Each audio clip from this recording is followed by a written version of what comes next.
it's so good to see everyone, all of these, like scrolling through all of these pages on Zoom. It's like very rewarding.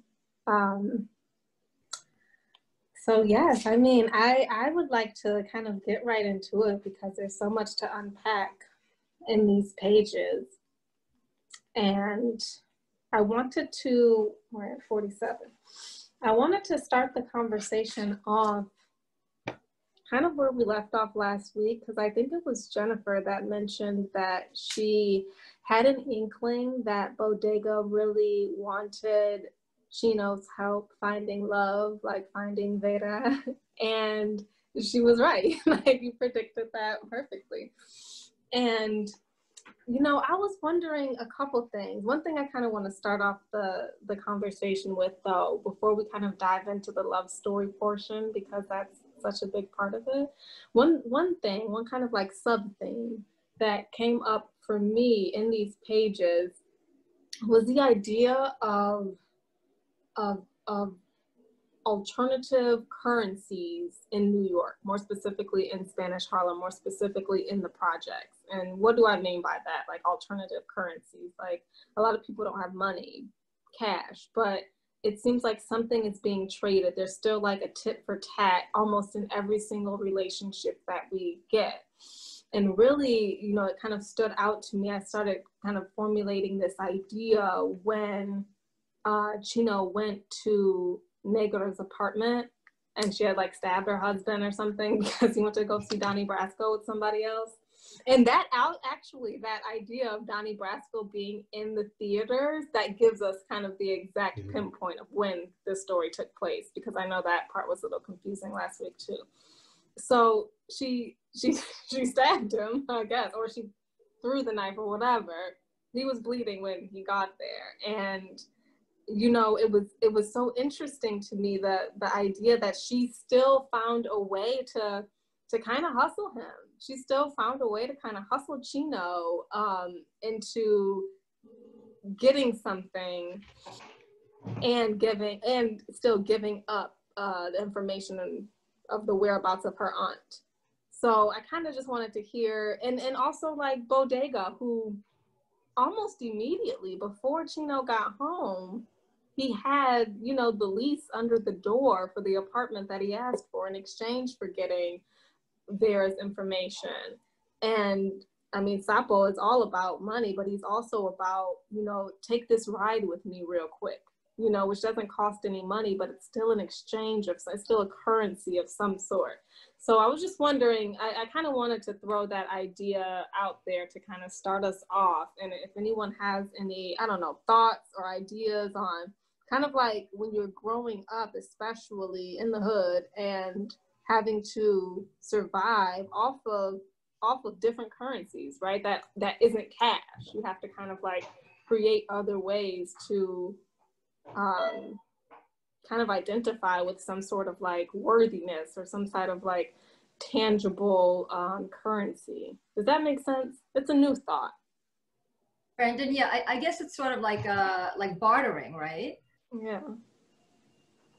But bartering, to me, I was thinking about that, Nadia, right? And I thought about that and I was like, well, bartering, that implies like, I don't know, I make earrings, you make, I don't know, sweaters, and we trade them, right? It's almost, I don't know, for some reason, the barter. Or it doesn't have to be a tangible barter. It can be you invite someone to something and they do something else for you, you know, but anyhow. Have you ever you know, asked someone for a favor and they say, yes, but you'll owe me, and you need the favor and you regret owing them something, you know, you would almost rather pay them money if you could. Yeah, and this is going to go a while. Okay, I'll be home most of the day tomorrow. All right. As far as scratch my back, I'll scratch yours.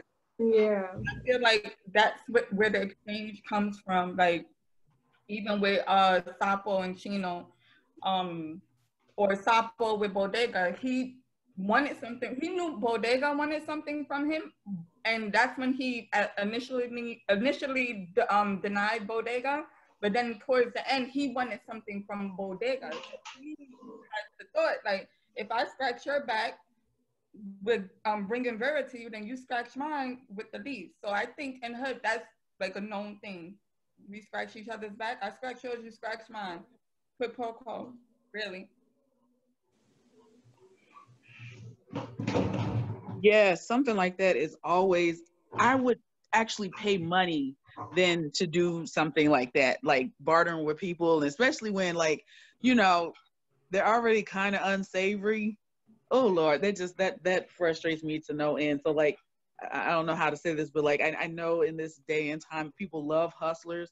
I avoid them like the plague because you look like I know I look like a commodity to them, and to me, I can't live like that. I can't look. You know, if we can do like, I'd be okay with the tit for tat, but you know, their cost is always a little bit higher, and you know you're gonna be in some, excuse my language, some fuck shit, and I just I can't handle it. Yeah. I think that's the difference between bartering and the I know that I'm going to owe you something, because in bartering, you both go in knowing that you're going to exchange something.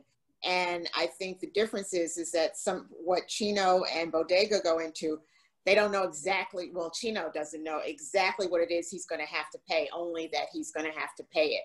And that's the discomfort that most of us feel in being in those situations, because you know it's going to be something that is either going to make you feel like crap or get you into trouble. Yes, Linda. Yes, it is. Yes.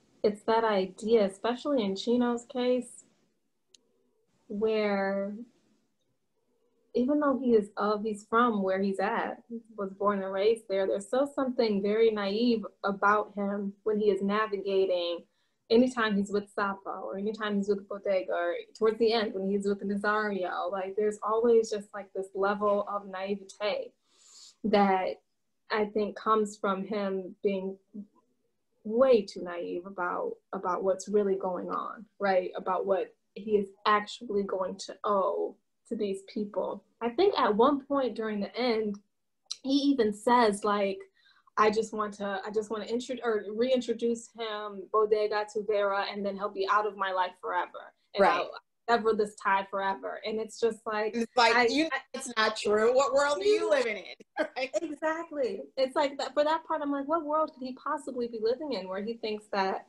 especially, I mean, Bodega seems like the type of person who may think that like good help is hard to find, right? So if Chino is going above and beyond and doing what he said he's going to do, like it would almost be better if he couldn't deliver and Bodega would just cut him off. That would be the only way I believe Bodega would cut Chino off of this. He did not deliver on what he said he was going to do. And in that regard, I think that goes back to people underestimating Blanca. Everybody, you know, we were going on saying, you know, she's this nice goody, but she understands the cost. And Chino doesn't. She understands the cost of his hanging out with Sapo, and she would understand the cost of whatever it is that he was into with Bodega. And so she's not, you know, we want to say that, you know, she was sheltered, but she understands the cost of things. I mean, I wouldn't, to me personally, I don't think that Chino doesn't understand the cost, because at one point, I don't remember what page, he specifically said, I would never snitch on Sapo and I would never snitch on Bodega. So he knows to an extent the cost, obviously too, because he's hiding the packages that Sapo brings to him in his house. He knows what's in it. He knows, you know, what's going on. But I don't know, I wouldn't think that he doesn't understand the cost. I just think he has a sense of loyalty to Sapo. And regardless of what, as long as he's connected with Sapo, he's going to be connected with Bodega. Bodega works for him. And that's the transitional point right there, is through Sapo. That's how Bodega got to him in the first place. Yeah, I agree with that. Yeah, that's really interesting. I didn't think about that, actually. And I think that Chino is able to kind of go between these two worlds. I think that that's what draws Willie Bodega, you know, to Nazario. I think that's what draws them to him. I think that he is able to operate. There's something different about him where he's able to operate in the street and in the books, right? Like he's aware. There's this level of awareness within him where he can have conversations with Bodega. He sees certain things. I think that he's pretty savvy or knowledgeable. Even when he was having this, when he was on, is it Nazario? Is that the lawyer's name? Is that right? Yep. Mm-hmm. So when he was on his way to the museum with him, and they left, he said to himself, no, he couldn't have just brought me there, you know, like, he didn't just bring me there for this experience. There was something more. And then he said, well, why'd you bring me there? Like, what is it about the daughter? Like, he's able to figure things out, right? And I think that's something that Willie Bodega, that they understand, they recognize, and they want to capitalize on that. He's like a chameleon almost, right? That he can operate in both of those worlds successly. Let's talk about that, because you're absolutely right. However, there is something there there's a difference, and I don't know what it is yet. We're gonna find it out right now between the months. There is a difference between the way Chino can be a chameleon and the way that Nazario is a chameleon. Yes. And I don't know if it's something about Nazario's shadiness or just like sliminess. I think his age and education play a lot into that too. I mean, he's older, so he knows the streets a little bit more. And like he told Chino, he said, you know, one lawyer can steal more money than 100 men with guns. Yes. And I think it's just a life experience. He's like, you know, and he teaches Chino, you know, it's accessibility. You know, we can steal because we have access. And Chino noticed it. He said he's not, aside from his connections with the high power, he's connected with the cleaners, with mail clerks, with the ones who move the letters, the ones who shred the papers, and all of that. So not only is he able to get the money, but he's also able to, you know, hide the paper trail behind that money as well. You know, but something that Lydia was talking about with Bodega, I think it's his sense of cleaning himself, we'll say, and I think is driven a lot by Vera, because she said, you know, I don't mind being broke, but you have no vision. And he knew that he had to get out the streets when it came to making his money in order to be able to show her that he had that vision. Absolutely. And I think, absolutely, and I want to get to that. Hold that thought, y'all, because there's something that you just said that I think is really interesting. And I want to say I don't remember where it was at in the book. It was maybe in the middle of the pages that we just read. But Chino was out with Nazario, and he was like, it was more of his inner dialogue, and he was talking about how he's kind of finally realizing that it's actually Nazario who is really the success behind Willie Bodega, right? He has the connections in City Hall, and like you were saying, with the laundry and the cleaners and the paper shredders, and that's his like love, his like kind of gold, or his power as a chameleon. But there is something, he takes it a step further, and there is a scene where someone comes out from like the project building to give him food, to give Nazario food. And in that level of connection, I think is what really separates Nazario from everybody else in this book. I think he might be equal for sure. I think there is something about the way that he can disguise himself, or the way that he can at least show up and do what he said he's going to do, that gets people on his side who may even know that he's a little evil, right? And so I was thinking about that in kind of connection to the other characters that we know. For example, Negra.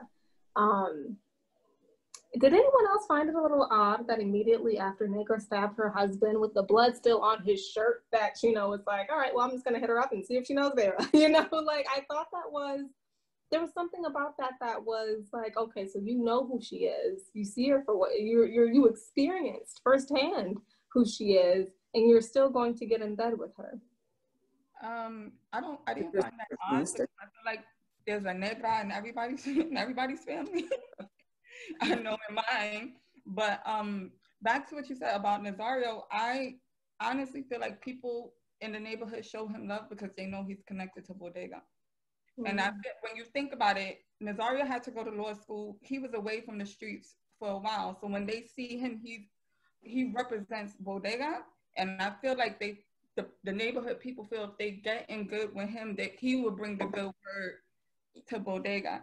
But I do want to say something that may be weird to everyone because my imagination runs like that. I really think that Bodega is Blanca's father and Vera's her mother. That's just my brain. Wait, what? You think Repeat that, Marcy? Yeah. Repeat that, what you just said. I feel like Bodega might be Blanca's father and Vera might be her mother. And that's why she gave her daughter to maybe her sister to raise.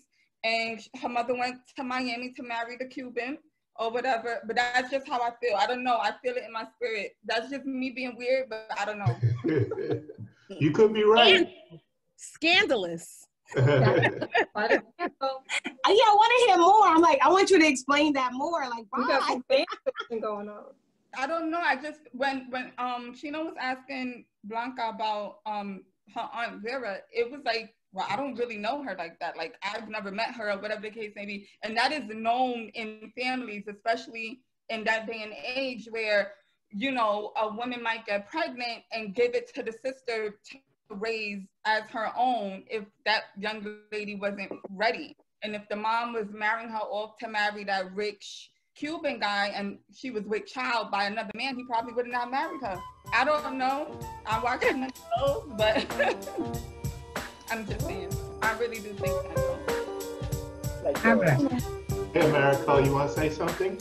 Yeah, I really think we're like going beyond the storyline. Like this story for me, and it hits home a lot because I come from that era and maybe before. I'm 70 years old. I was a young lord. I understand how people had to deal with what I think Ernesto is trying to do with his book. Address the paradox of wanting to live and go forward while at the same time coming to terms with some of the things that you hold in you that still kind of inside of you wants to still keep. You know, if we were born underclass, I was born to two unskilled laborers, and we grew up on Kelly Street. I grew up in the Bronx, and in my younger days, my parents started a restaurant, and one of the things I noticed with my family is the battle between wanting to go forward as you and people that have been told wants to go forward with, and trying to retain some of what you are. And I think we need to be careful of not putting more into what the chapters you mentioned are about that contradiction. For me, Chino is battling wanting to go forward as he was orientated through his childhood, through school, whatever. I mean, I taught at Julia High School as a poetry resident with Jasmine Venus program. So I'm familiar with the schools that we mentioned. And what you see a lot is the battle of you wanting to go forward, but at the same time, you want to keep what you perceive is other. And I think you're breaking up, Americo. Introduced into that dilemma, and then I think the writer wants to introduce you that the scene, right? By the the incidents. We haven't gotten to the climax yet of the story, and because he wants to spring something else on us. I guess later on. But I think we need to understand that because you know it's generational on one side.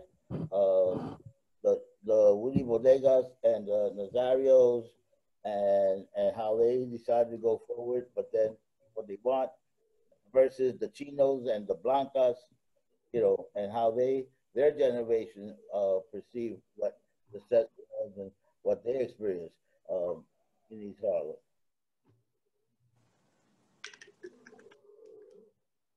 Yes, thank you. Thank you a lot for that. I think like your perspective on this book is maybe one of the most important, right? Because you were here and you lived this. And one thing that I thought was really,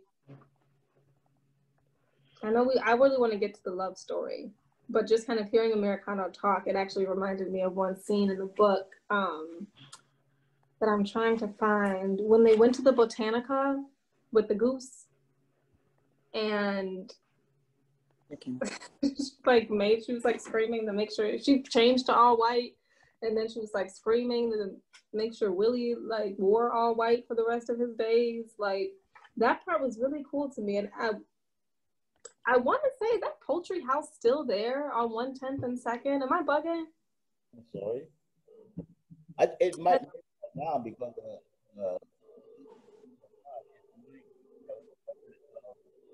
part of the Bronx, that's the dividing line of two different electoral districts, right? And that area divides the Harlem, South Harlem, West Harlem, but East Harlem, and it's also a line of people. So, with what has gone on, maybe that Botanica is not there now, but I think during the time that the story takes place, you know, it was there. Um, one of the things in mentioning the ritual, the ritual, because you know, I mean, I'm not Santo, but I have Santos in my family, and you know, the person like pastor, you know, He's breaking up.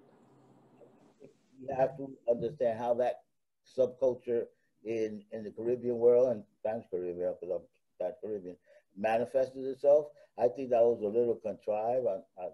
If people have gone to go to a spiritualist, especially of the Santero Yoruba Lokomi, and ask for you need help and you need this, you'll see that it's a little different than with the way these chapters at this point is. But I think Ernesto is doing this because he wants to lay the multi-layered scenery of this culture of this time at this time in East Harlem.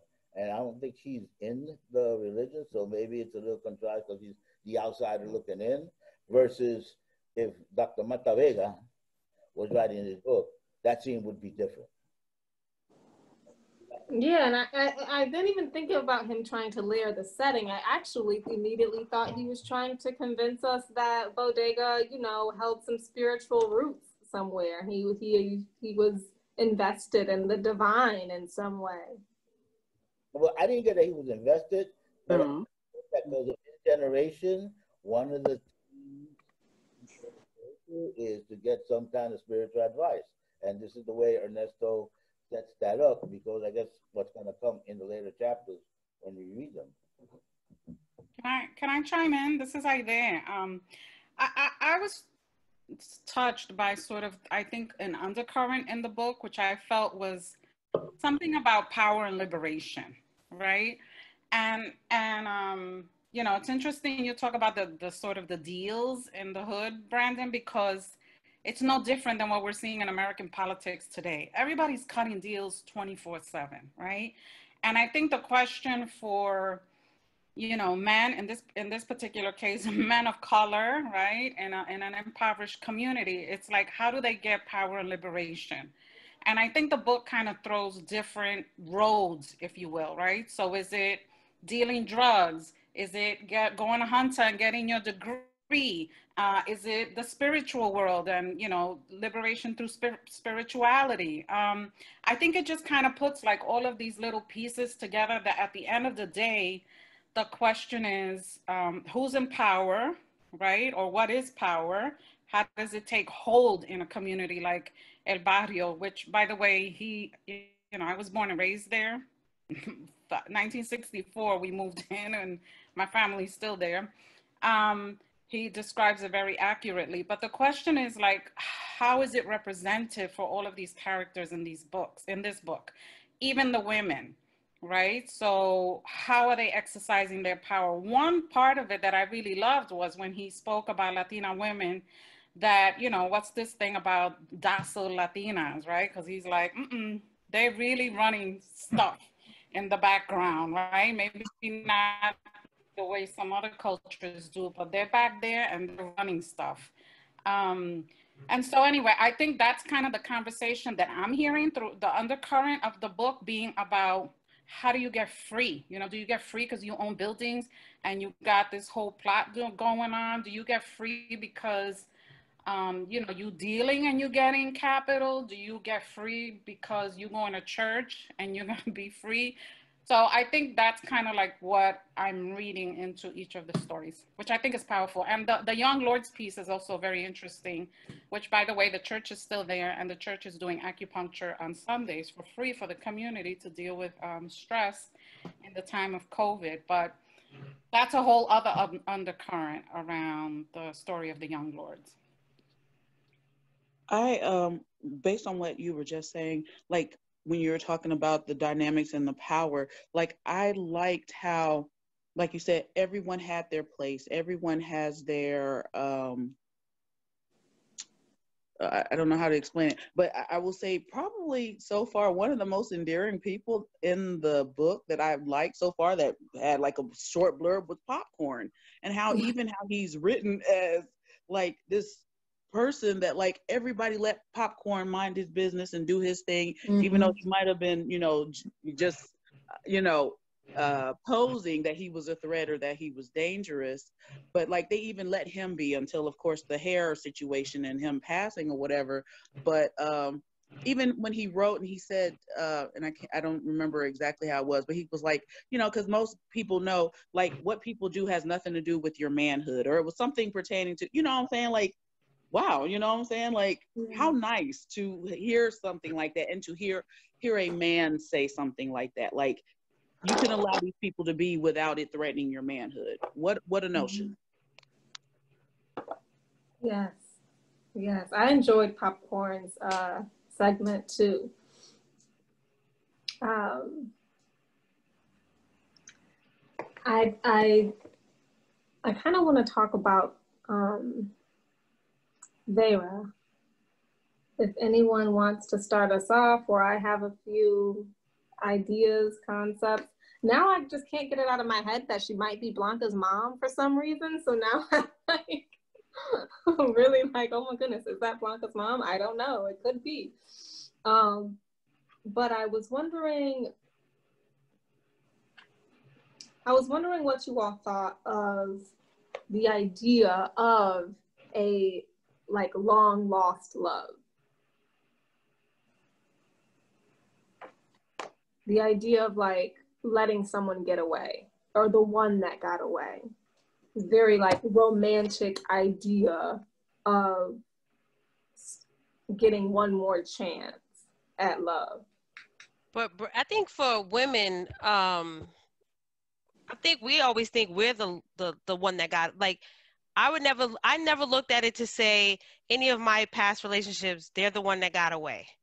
Like, I think they might say, damn, I let Jen get away. But I've never thought about it like, damn, like I really let that go. No, I don't know. I always think it's the other way around for females. I'm just speaking for myself. I don't, you know, for everybody else, but I really do be like, yeah, you know, that song, you never know a good thing until it's gone.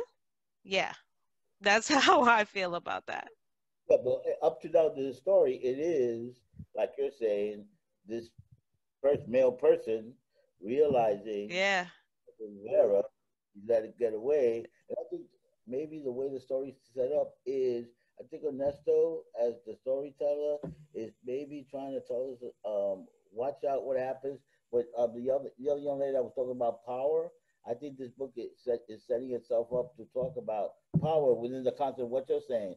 He's realizing he's lost something, and he's going about it the best way he knows how. But remember what he said. He not only did he lost her based on the mother because of that, but he had no vision. Like she was willing to be with him like you could talk about everything, right? It's almost like you could be so busy but still going around in the same circle. So if you're just doing that all day round and just not getting anywhere, what does this look like? So when he said like he can make money but he had no vision for it, like that spoke more volume of that area where let her go and let when she gets back, I can now present my vision of what it was. Because I think then, and I thought that was really deep of him being honest about that. But then there was that other line right behind it saying, where Julio said, but she never said she didn't like the Cubans' money either. So now, it was like, that was interesting. I sat there and was like, okay. And I read that part like 2 or 3 times because it was like she loved him for whatever he was. He could have been working at McDonald's but still had no vision. But it's not to say I don't like what this guy is giving me either. So that reminds me a lot of what you're saying. Reminds me, just the idea of what you're saying reminds me a lot of the line where Blanca is asking Chino if he knows anyone to marry some girl at the church. Claudia. And he says, like, could it be anybody? Or she says, just ask around if you let me know if you find anybody. And the next line was like, okay, that was the okay that I could ask some of my hood friends. Like, meaning that they didn't really have to have a whole lot going on. Like, she just needed someone to marry so she could get a green card, right? So let's talk about power. What are we talking about when we're talking about power and women, right, in this book? Because that, to me, like, that was Blanca using her power, right? And that was Blanca kind of putting another girl, Claudia, in a position to use her power as far as her feminine wiles were concerned. So I totally agree with what you're saying. And I wonder what other people think about that idea, though, that about a lost love, a long lost love, and how that idea can kind of only truly belong, or sometimes only truly belongs to men. I'm not sure if I agree, but I'd be interested to hear anyone else's thoughts. I think we romanticize the whole thing, you know what I'm saying? Like, to me, when Vera said that to him, I just think she was just saying that just to say something. Like, I don't think that really, it maybe just me personally, but like what he was saying what she was saying didn't hold any weight. Not for you to hold how many years ago are we thinking? 20, 30 years plus, personal, I don't know what the word is, like where you basically you're holding this flame and you've built your whole life around this moment. You know what I'm saying? Like, to me, I think she was just saying it just to say something to him, to make him feel like, hey, not to make you feel bad or anything like that, but you whatever it is, you're just not doing it for me. And he held that for that long, you know what I'm saying? Mm-hmm. But I do think too that there are women who hold a flame to somebody and say, man, I let that person get away. I mean, I've heard it plenty of times. I don't think regret and longing has a gender. No, I agree. I think, I definitely think women have lost loves or relationships they wish could have gone a different way. And I think this book, again, like, about the longing or just taking yourself back to a time even when you were innocent and, love was easy and, and kind of being able to love, freely. But I also do agree that I don't think Vera feels necessarily the same way about Bodega that he. I don't think that she remembers the past in the same way that he does. Yes. I don't know if that more composed. Yeah, I think what it's not so much that she remembers the past, but I think what Ernesto is laying down in these chapters are the key ingredients to bring up possibly the issue if people's romanticism about life. The romanticism Bodega has. right? While at the same time, he took what he knew and via the criminal world and everything else he does, then teams up with a Nazario who is via, you know, this also is through the legalities, right? He's a lawyer and he's a man who knows how to take Willie Bodega to each step in terms of them building their power and they're building their productive stuff. But I think that what I read in all the chapters is that there is a profound romanticism in each character about what I said earlier about how do you succeed. And going back to Vera, I don't, well, up to now, it seems that Vera isn't too much about Willie Bodega. And she's gonna, I guess in the upcoming chapters, we're gonna see what Vera's about and why she took, you know, these other steps that she took. Because I think it's the paradox of life when one lives it in a romanticized way, and what happens when you do that. I get the feeling that that's the story he wants to tell you. Look, I'm going to tell you a story about what happened if you don't deal with life the way you should. Sort of all this romanticism, yeah, but he experienced it, and nothing's going to happen. Story. Hey, Americo, can you hear me? Yes. I just want to let you know that sometimes your mic drops out. Oh. It could be you're covering it or you're moving around. So I'll try to come closer to the computer. My apologies, everybody. That's cool. We can hear you, but sometimes it's muffled. Okay, sorry. And I know you like to say only important things, so that's why we want to hear you. Yes, thank you, Ron. I think when it comes to this comparison that we're doing between women and men and the long lost loves and stuff, some people agree that women have some and most men are the ones that long lost love. I agree with the men aspect of it because women are more composed rather than men. In this situation, Vera went on to live her own life, marry the guy, whether it was for money, I don't think the way they're describing it, it was for love. However, she realized that the love that she did have for Bodega, it wasn't going anywhere. So she was going to do the second best thing for herself, which was marry this man that obviously could provide for her. So she married this man, provided for her, but that does not mean that she's not in love with Bodega. Still, she may have, like I said, she's more composed. Women are more composed about their love. We feel and we are more mental and more emotional. Men are more physical. So men may go on and just kind of have like little flings here and there, but they do remember that one love. So I believe Americo was saying something like this, but I couldn't quite hear because he was kind of dropping. But he is feeling this romanticism. Yes, he wants Vera back. Vera may not be good news because it did say something to that effect here. I don't really know what that is. I guess we will be finding that out. But Bodega wants her.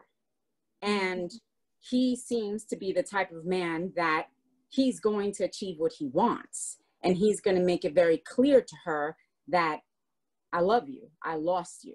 Okay, here's what I have. And the part about the vision being lost, I believe someone said that they don't think that that it was something to the fact that she just said it just to be saying it. I don't think I agree with that because I truly believe that she said it, she meant it, and that one line affected Bodega so much that he took it with him and he ran with it. He said, oh, really? I don't have a vision? That affected his manhood, I think. Affected his manhood to say, oh, wow, I don't have a vision? okay, let me show you. I'm going to own this whole neighborhood. This whole community is going to be mine. And this is exactly what he's doing. He has produced that thus far.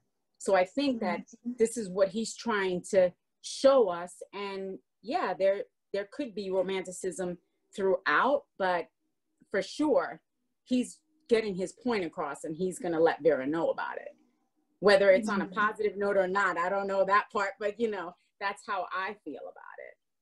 But the thing that I hear you with that, Barbara, the thing that confuses me, because I think you're 100% right. The thing that confuses me there is because of the way that he has kind of accumulated his wealth or his, you know, his fame or favor or just the community.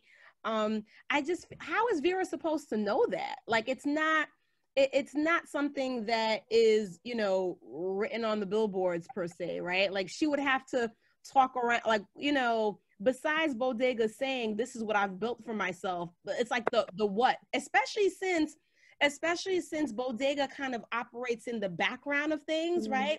Even when he was on the street and he was with Chino, and someone came up to Chino and Bodega and was like, oh my gosh, you know, I saw you talking to Nazario, you know, you're welcome anytime. And you can tell Bodega that I love him. And Bodega was like, don't say that it's me, right? So he's operating in the background. So I'm wondering how he's supposed to unveil everything that he's become to Vera when it's all almost undercover, so to speak. I'm fascinated by that. So you know what? That's definitely a good point that you saying that. And to be honest with you, I think that in their life, it's an unspoken truth. Like you said, this guy came up to Nazario and like shook his hand and blah, blah, blah. And they all know this is behind the scenes. The person in charge is Bodega. I think it goes down like word for word, you know, like in a small community, people hear and they're like, okay, well, okay, you know who this is about. Like, you know who made this transaction go down. But even though Vera is an outsider now, though. She's not in the community. Okay. She's from Florida. But she's still committed. She has family there. Right. Yeah. You know, she knows how things are going down. It's okay. It's like wherever, I don't know where you live, but like, let's say like you haven't been with your friends for a long time, and then you come in the mix, and then a friend of a friend is telling you, oh wow, this happened, but you're not in it, but you know of it. It's almost like she knows of what's happening. So it's just, she doesn't really have to be in the mix, but you know about it. And it seems the way they're describing Vera is like, she knows a little bit more than we think she knows, even though she's been out of it for a little bit. So her niece is Negra, who is like knows all. The know of the know. Right. So so that's that. Like that's her niece. But so then how does she know to come and be amongst the school for, you know, that's being named after her? Like, surely she's not, you know, of course I haven't read far back, but I'm like, to me, she can't be all that wise. Like, I'm so interested to see what's what, because if my hometown calls me and says, hey, we're naming a school after you, my first question is why? Like, you know, it seems like, oh, sorry. No, saying it just sounds like she's a very vain person. Like you said, like she doesn't even wonder, you know, why they're naming, like she knows she hasn't done anything charitable. I mean, I get, you know, charitable or anything, you know, and yet she's like, sure, you know, I'm gonna, I'll take that award, you know. So it does tell me a lot about her. And I think again, like Bodega he must have like a very romantic idea of her. She doesn't sound like what I thought she was gonna be. You know, this long lost love. To me, interesting, because I actually think it's all about, oh, go ahead. I'm sorry. To me, she sounds like everything that's going on in my head when I think of Vera. You know, some may think that she started a whole new life, forgot her past, but we're talking about a Puerto Rican woman, and in Puerto Rican households, they're very family oriented. She picked up her stuff and left. She is running from something. She's running from her past. She's running from something. She had to do something for the school to want to name the auditorium after her, because why would it want to name an auditorium after someone who's, you know, not around? Yeah. But to me, I feel like she suppressed her feelings for Bodega, married the Cuban because Vera's their daughter. I mean, we just went back to that. But Vera, now I gotta read ahead. Vera is Bodega's long lost love, and Bodega runs the hood. Could it not be possible that Bodega chose the name of the auditorium? Like, that's what I. No, he did. He absolutely did. And Chino spoke to that, right? Chino, when, oh shoot, I'm sorry. I'm gonna stop. I'm sorry. I read one chapter ahead. I'm sorry. Spoiler alert. Spoiler alert. Sorry. We'll talk next week. So, but this is what I'm talking about when I'm talking about power, right?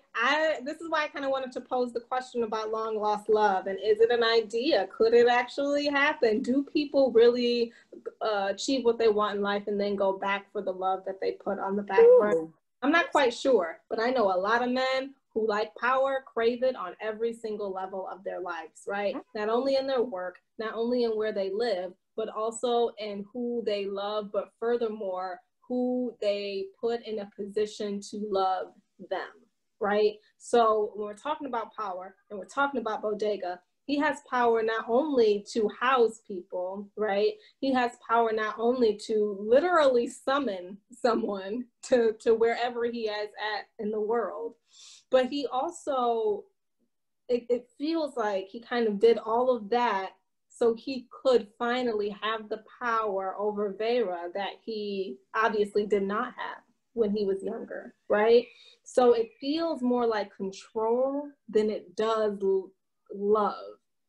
It feels almost like a chess move more than it is a romance or a long loss, a longing for someone, a hole in the heart type of thing. It almost feels like he has that one more shot to like make that basket that he never got to make, and you know, back in the day. That's what it feels like to me. Bodega reminds me a lot of the character in the what's that book by Scott Fitzgerald? The Great Gatsby. The Great Gatsby. Oh, okay. You know, when you think about the relationship, I can't remember the names of the characters in there. Yeah. Much like that, you know. Daisy and Jay. Is that what it is? Gatsby, yeah. Yeah. Because I mean, his, you know, there was mention of him being behind the scene. He didn't want people to know that he was Bodega. That was something that was similar. His love for, you know,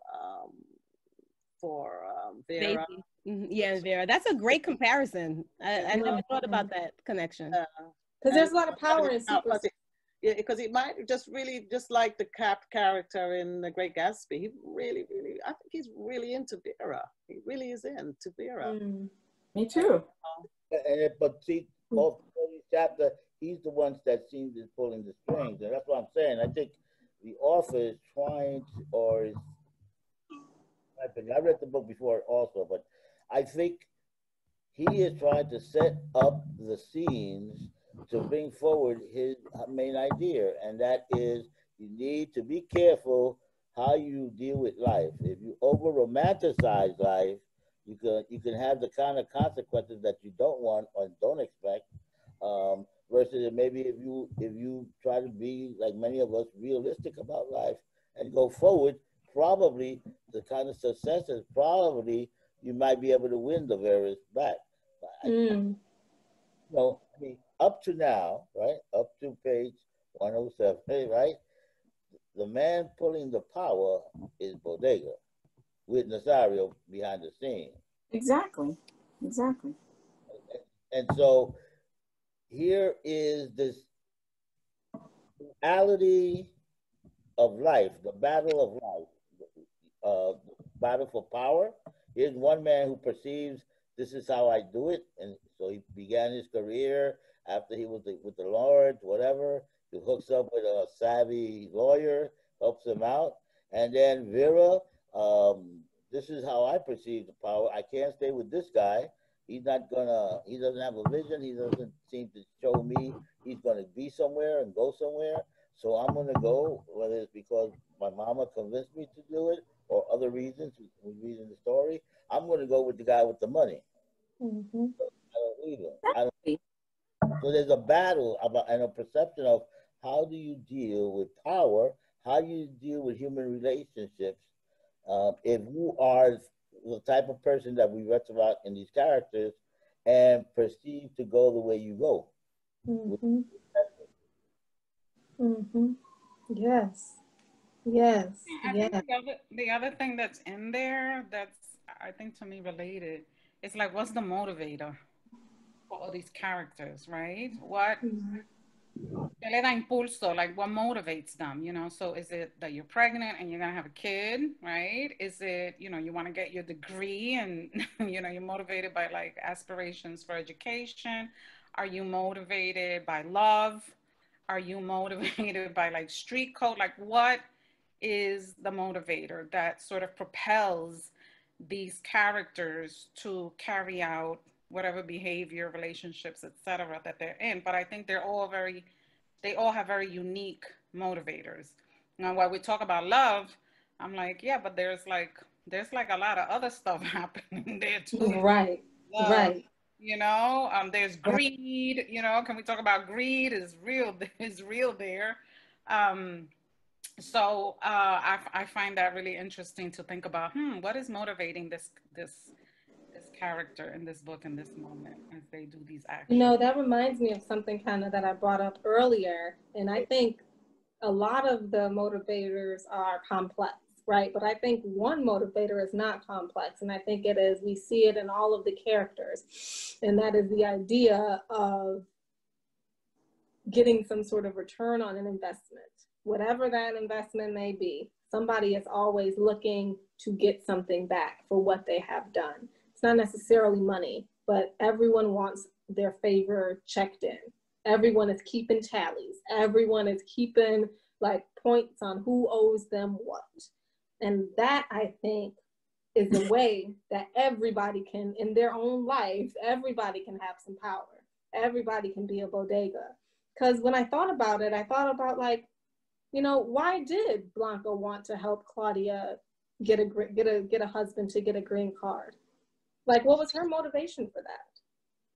Because she wants to be the bodega of the church. Do you see what I'm saying? She wants to be the person who people owe favors to. And I'm not quite sure if Chino, I feel like Blanca has the ability and maybe the savviness to be the bodega of her life, of her church world. But I'm not quite sure I don't know if Chino does. I'm not quite sure if Sapo does.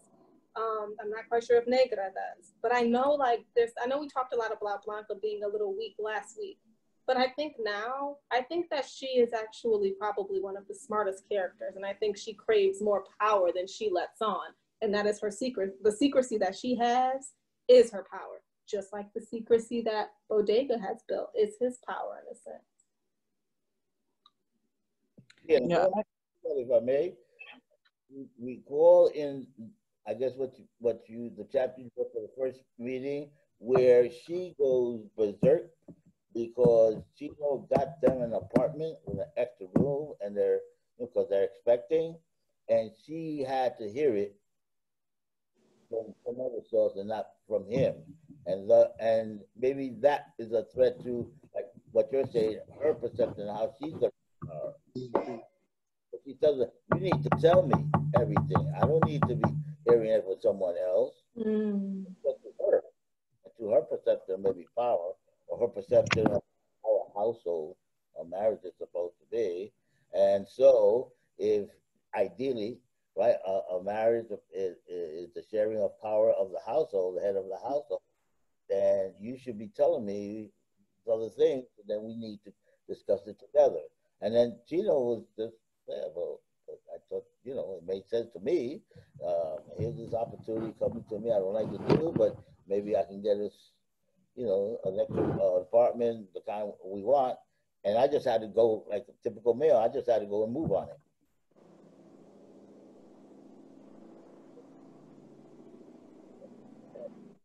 You went out, America. America, we lost you, America. I'm just saying, I think the author is very good at presenting these subsets of these characters in this battle, like about the battle of power, and maybe it's going to go somewhere else. And I think it links to Bodega, because he has his perception of how he should go about to get Vera, and maybe this is going to explode on you. And I mean, I think what the author is hinting. So it's very interesting because I think all this is interplaying in the subsets of all these characters. We have a general idea of Vera is, and we know Negra, Stone Cold. She's the girl from the family that was Christian who went to the streets. But you know, I would love to know what Blanca's motivation is, because like we know why Chino is with Blanca. We know how Sapo feels about, I guess, women in general.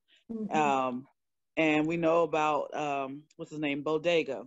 But we don't know why Blanca is with Chino. And we're right. And I mean, I hope I hope Vera gets to talk quite a bit, because my goodness, like she is like on everybody's lips. So I'm like, I hope she comes and just blows everybody out the water with like intelligence and all this other stuff. But like, I'm so curious about the women, like even with Negra being who she is, like we do at least get some amount of information. We know that like, how about something like that? I think with Blanca, I don't think she's any different than any other woman in the sense that Chino at least was smart. You know, he had, I mean, he was smart. He was going to college. I'm basically saying that she probably fell in love with his potential like most women do, and is trying to help him to get there. You know, because a lot of, I mean, I don't know about any of you, but I used to fall in love with men's potential. And you know, as you get older, you realize that if they don't check out their own potential or realize their potential, then it's never going to happen. But you know, someone like Blanca, who's into stuff, you know, I mean, like into trying to get her friend Claudia, is it Claudia to be married. You know, she's trying to, you know, create a community whereby, you know, she's not by herself, you know, being in a I don't know, community where she could relate to people and just build a strong, I don't know. You know, I also think that she married his potential, and I agree with that. I think that Blanca was attracted. In a room full of Sapos, there was this one guy who always came to class. He, you know, he went to art and design. He had this talent, and he shared her vision of going to Hunter and getting out and improving their position.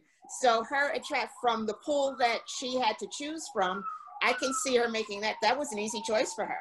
But I also think that Chino loves her deeply. Like in seeing and hearing how he appreciates her. He's always saying, you know, I don't know what I did to deserve her.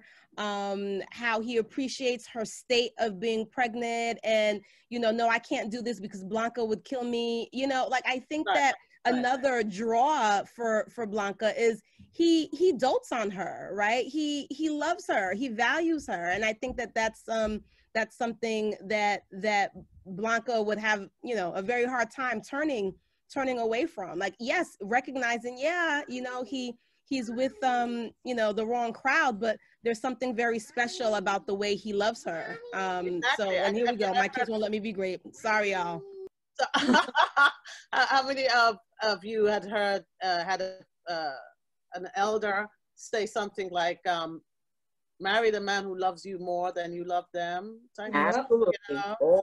So, I mean, I think that's bullshit personally, but you know, but you know, Blanca's a traditional woman in so many ways. You know, she's caught up in, you know, in the, you know, society's norms about what a woman should do and how she should be, and and all this stuff. And so it made sense that she would go after someone like Chino. You know, Chino loves her, and he he shows her his love, and yeah, she went for that. You know? I think your point about potential is right. That I think it's right on point. That's most women, I think, I'm not sure, will go for the potential. And that kind of leads us into the fact that Vera didn't see potential or the vision with Bodega. So she went with the wealth. So the wealth obviously speaks for itself. It doesn't, you don't have to show any potential for that. You see it. It's there. Okay, I'm going to take it. Okay, we're going to go with it. But I think that's, it was a nice segue into that, Marcia, that you said with the potential. I mean, that clearly is what it is. That what Blanca, I'm sorry, was going for with Chino. I know someone asked the question of like what motivates all these characters, and I truly feel the motivation behind most of the characters, especially growing up in the environment that they grew up in, is poverty. And I feel like Blanca represents poverty of the spirit, right? So that's why she's always trying to steer Chino away from Sapo, because the thing Sapo does, honestly, can be evil sometimes. Like him biting the teacher and then like smiling with blood in his mouth and spitting the blood in his face and stuff like that. That was kind of like demonic to me.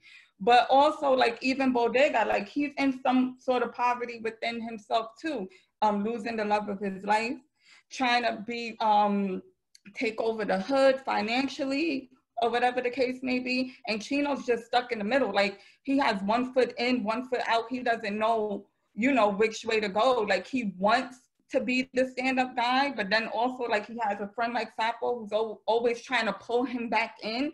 And I think when you grow up in that environment, it's always like that. Like you want to win, but the streets, to me, Sapo's a representation of the streets. The streets is always trying to reel you back in. And that's why he's always like mentioning something that he protected him from when they was growing up. Every time he wants a favor from him. Like, yeah, I looked out for you when such and such wanted to jump you, so you have to do this favor for me, and it's just crazy how realistic this is. Like, I've seen it throughout my whole childhood, but I think all of them, the initial thing is like poverty. Like, we're trying to get out of poverty. Something's always holding us back or whatever, it's crazy. Mm-hmm. I totally agree with that, with what you just said.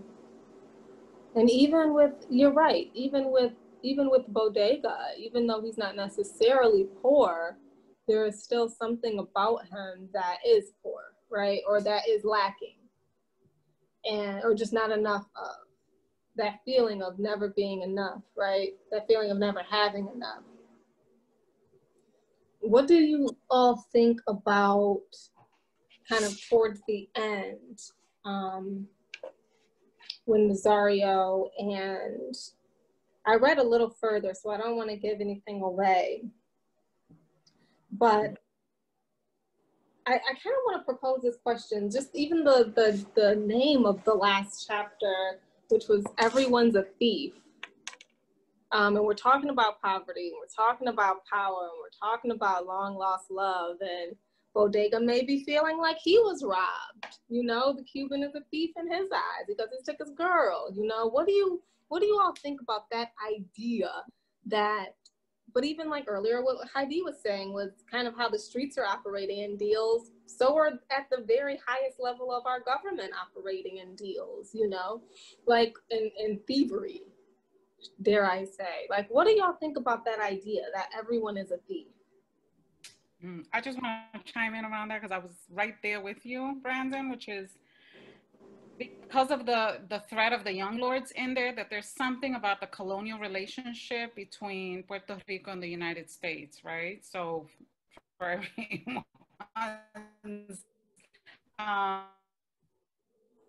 U.S. president, for example, right? They're taxed, but so there's a colonial relationship, and from Hurricane Maria and everything else, that they're what are often called second-class citizens. So I think that's another undercurrent that as I read the book, I think about, right? The Puerto Rico relationship to the US, and then, you know, the attempt at liberation by the young lords who got infiltrated by the, you know, CIA. Unlike the Ku Klux Klan, that's still very much alive today, the young lords didn't. You know, they got infiltrated and they had to, you know, there's a long story about that too. So I just think about that because the whole Cuban piece is very interesting, right? Because the Cuban relationship to the US is very different than the Puerto Rican relationship to the US. And then when you look at the trajectory of both groups in the United States, there's a whole story there too. So anyway, that was something that I thought was really interesting, how the author put that in the book in a very interesting way and thread. But, you know, definitely poverty. Puertorriqueños, by the way, are still like the poorest of all the Latino groups, even, believe it or not, like the newly arrived undocumented. And the root of that is the U.S. colonial relationship. So I won't say any more because I could go on. But going back to what you were saying about how do we look at the last chapter or at the end of the chapter, I think it was interesting you said it the way you said it, but I took it to mean, for me, it was like he's saying, not everybody's a thief, but I'm going to quote one of our Puerto Rican poets that passed away, Pedro Petri. You got to have a gimmick. So I think what he is saying is everybody has a gimmick. If you don't have a gimmick, then you won't succeed. And Vera's gimmick was what she did. Willie Bodega's gimmick was what she did. But, you know, in essence, I sense that the young author, again, he's trying to present life's paradox within his experience, and that everybody has a gimmick. And so, I mean, we all have to deal with that. You deal with jokes. But then again, the shortcoming to that, if I may break away from the book, is life. Pedro had a gimmick. He also died before he reached 69 years old. Maybe him going after his gimmick too much maybe was costly for him. Some of our musicians who have died before, you know, becoming old people, you know, they had a gimmick or they had a hustle. And I think that's what, you know, they're saying, everybody has a hustle. Not that everybody's a thief, but everybody has a hustle. And then, is it justifiable? I think is what he's asking.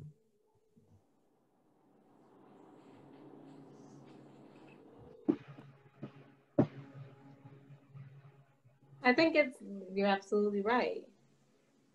And I think that even taking it a step further than that, I think it'd be easy for every hustler or every thief, as Ernesto put it, to justify their doings, right? Even Chino, in a sense, like he hasn't necessarily stolen anything from anybody, but his hustle is being able to be a chameleon where he's at, right? He knows, or he has to, at least he kind of has an idea that Sapo killed the reporter. What was his name? Salazar. And he says, like, I'm not gonna, he says he even battles with himself right there, right? He says, like, he should be in jail if he did that. And then he says, I think the next line was like, but I know I don't really think that. I actually feel bad for Sapo, right? So it's just that idea of everyone having some sort of dirt on them. No one is clean. No one's coming out of this clean. I think like that line or that title of that chapter truly is going to foreshadow like the rest of the book. Like no one is getting out of this clean. Everyone is a thief, right? And I think he used that word. I agree with you, Americo. I think gimmick, you can replace gimmick, and I think that will work too. But I think Ernesto chose the word thief on purpose. You know, I don't think that was an accident because there's a lot of negative connotation with that word, right? Thief. And I think he chose that for a reason. I mean, if we kind of dig even just a little deeper, the cleanest person in the story so far, which is Blanca, in these pages was trying to steal a husband for somebody else, you know? So like everyone is a thief or is trying to steal a green card, trying to get a green card in an unlawful way. So it's like that idea of going against the grain and hustling and stealing if you have to and doing what you have to survive and to like claim your power, right? In the space that you have, what would you do for it? You know, who's willing to go all out for it? I think that is what truly kind of captured me. And I think he purposely puts in the young lord thing, because I think he also looks at that phenomenon that way too. Because if you look at the two factions of the young lords, the New York, which was the Young Lords Party that grew out of the Young Lords organization in Chicago. The Young Lords Party is no longer in existence, but I don't think it was because, you know, the undercover people hurt them. I think it's because, again, what we're talking about, individuals in that hierarchy had their own hustle. They were moving, you know, what was the times? The new Black Power movements, all that. And the Young Lords, the way we manifested in New York was our way of coming out like the Black Panthers. But if you study Cha-Cha and the Young Lords in Chicago, they're still happening, by the way, because their thing was, let's get off the street and let's start doing something just for the community. And they have that Casa Herencia in Chicago, Humboldt Park, you know, whereas, again, bringing it back to the story, I think Ernesto is bringing this storyline to say that he uses the metaphor and the connotation of thief, that everybody has a hustle, everybody, and you need to come to terms with it and be clear how you're going to go forward in your life, or you can end up like Willie Bodega, or you can end up like Salazar. Jasmine just asked an interesting question about Nazario and what is his take in all of this? Like, is he like really evil or is he Robin Hood? And I'm not quite sure. What do you all think? Money. Yeah. He seems to be happy to be the front for Bodega. Mm-hmm. And he kind of knows his role clearly, mm-hmm. and he executes it because it gives him, he almost has a higher status than Bodega because he's the intermediary for the neighborhood. So nobody goes to Bodega, everybody comes to him when they want things done. So he has a nice... But I think it's really early for me to kind of figure that out, because I appreciate his vision, right? Like he's trying to it's like this cooperative economics, like he's trying to build this, you know, this kingdom from within, right? Of well-established people of color, you know, Latinos, like, okay, we want to make sure we have these professionals in the community who are holding their own. And I think there's some beauty and some power in that. I think the means, his approach to it is a little off, right? And so I don't know if his approach dilutes, or his means dilutes the vision, right? Because I think his what he's trying to do, or what he says he's trying to do, he spent that time trying to explain it to Chino, like, listen, you know, we're trying to get more and more young professionals, Latino professionals in this space, you know? And I appreciated that, but the means of it is a little sketchy right now. Everyone's thief. Are you referring to Bodega, or are you referring to Nazario?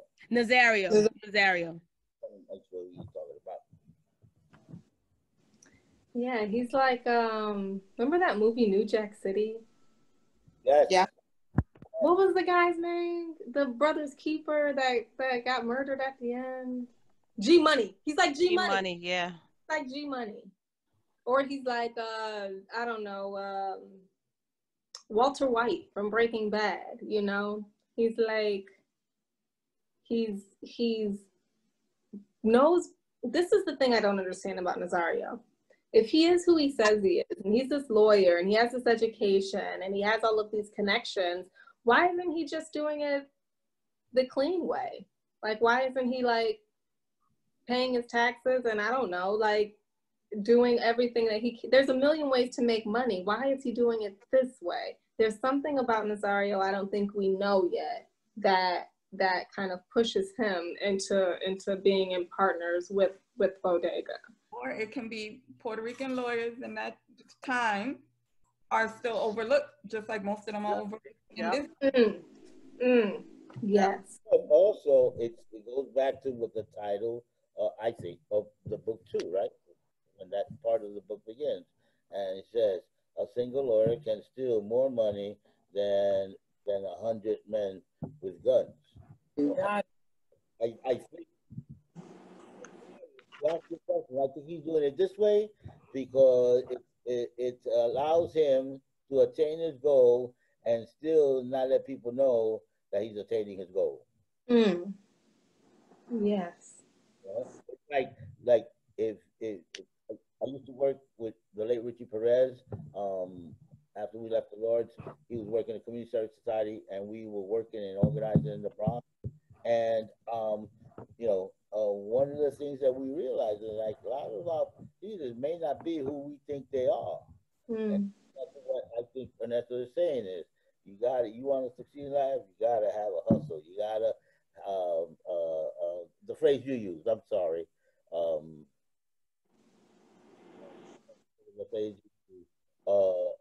you have to be a thief. Everyone's a thief. Everyone's a thief. Yeah. You gotta have a hustle. Everyone's a thief. I think.